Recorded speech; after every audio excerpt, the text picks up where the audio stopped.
Hey everybody, welcome to Movie Time. I'm Sean.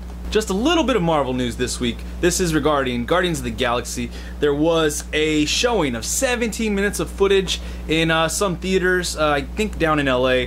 I was not able to go to this, but I'm hearing a lot of good publicity from this footage. And so this has got me really excited for the movie, and I look forward to finding out what this prison break, that's what the 17 minutes was kind of like setting up the relationship between the Guardians, and it was showing some action with the prison break. So I hear good things about it. I'm really excited about this, and I wish this would have happened earlier in the marketing development for this movie, because this would have been nice setup for everything else. It would have been nice, like a nice Kickstarter for everybody's, all the fandom, and everybody just get a good feeling about this. The movie does come out in I think 3 weeks, so this is a really short notice on this footage, but it is really awesome that they did this, and it was open to public, so I mean that's really cool. And just really awesome what they're doing. I really like all the support that Marvel's putting behind this movie. I'm really looking forward to it. Alright guys, and for you Kevin Smith fans out there, I am a Kevin Smith fan. I really like the movie Red State. I like the Clerks movies. I really just like what he does in general. He's a really funny guy, and I just really like him. Kind of everyman kind of guy. And so he's working on Clerks 3. He's been talking about it for quite a while. And the Weinstein Company, from what tweets and conversation between Kevin Smith and the Weinstein Company, it's been said that the Weinstein Company is not going to finance the film. And Kevin Smith said that this film is only going to be costing the budget, I guess, about $6 million. So this is a little bit weird, a little bit off-putting for the movie Clerks 3, because I mean, with that kind of budget, it would be pretty easy for a movie of this magnitude, this cult following, to make its money back. I think it would be pretty easy to make that money back.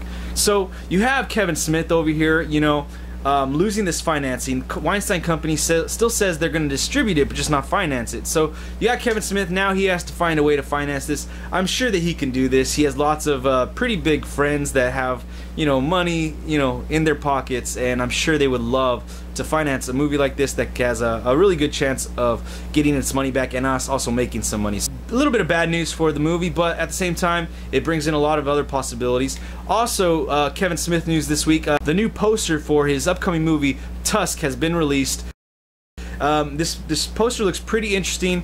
Apparently the movie is about a walrus, and it was created based on one of his podcast conversations on the Smodcast that he does. So I'm pretty interested in this. Like I said, I really like his movie. He's very funny. So I'm really interested in this movie Tusk, and just to see what it is. I'm really interested. Last year's The Conjuring did really well in box offices for a horror movie, and I'm not a horror movie type of guy, but I thought it was pretty well done. I mean, of course, there are those horror movie cliches that happen, of course. But overall, it was a pretty good horror movie, had a pretty good story to it, and there were some certain parts in it that were really they really grabbed you. One of those parts for me was in the beginning as well as later on in the film. It was regarding a doll named Annabelle, and you think that the movie might have something to do with Annabelle. It doesn't have anything to do with the doll Annabelle. But in the movie, the main characters, the husband and wife, they have this house with all these nice contraptions or things that are haunted, and this doll Annabelle is one of those things. So the creators of the movie Conjuring are actually doing a spin-off movie called Annabelle. Now James Wan is not going to direct this one, but he is going to be an executive producer, so that's good news. And I mean, this little doll was crazy, creepy in the film, so I am expecting this one to be creepy as well. The Robert Ludlum books, The Jansen Directive, is now going to be made into a franchise, and they have signed The Rock, Dwayne Johnson, to be the lead of this franchise. So this is really cool news. They are talking about this being like a spy type movie with a little bit of grit to it. I am really interested in this. I want to see The Rock do something like this, maybe able to show his acting chops a little bit more, but as well be kind of, be physical and show a different side of his action, because spies aren't usually these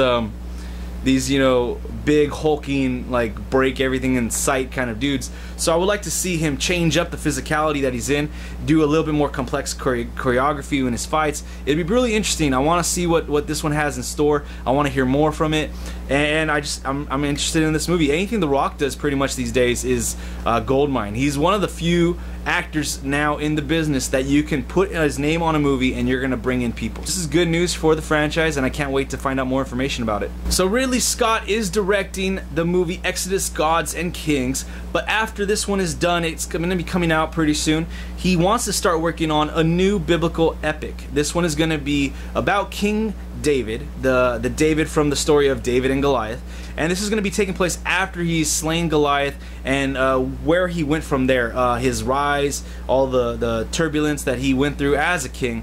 So this one sounds pretty interesting. He just did drop a trailer for Exodus: Gods and Kings. I will save my opinion for that in the trailer section, but so it looks interesting. So on the scale of this one, if they are able to mix in some stuff with Goliath maybe as a like an opener for the movie, I would like to see the scale of this movie be huge and kind of just see where it goes. If it's gonna be that big gladiator type movie, or is it gonna be more personal? I would rather see the big type of movie, but we'll see. Ridley Scott's, you know, got to come back from a couple not so great movies, and we'll see what he can do with this one. Alright guys, now the trailer section of today's episode. This week's trailers included with the 17 minutes of Guardians of the Galaxy footage that were shown.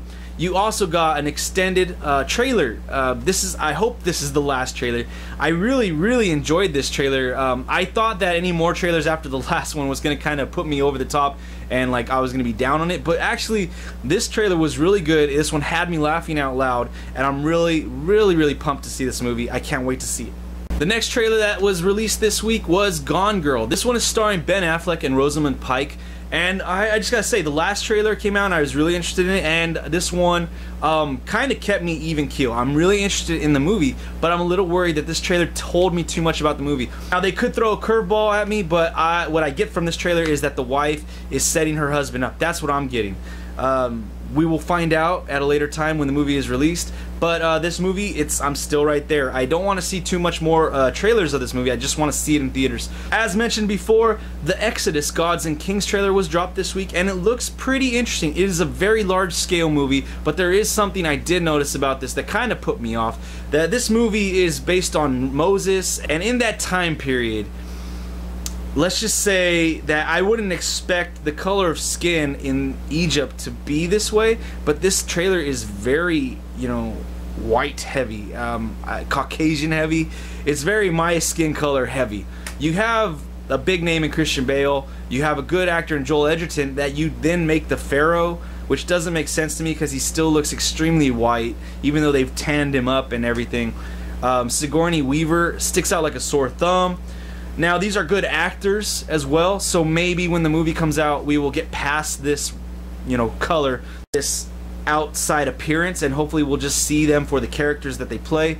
I'm hoping that's the case, and I would like to see it succeed. So, the trailer, a little off-putting, but still interested in this movie.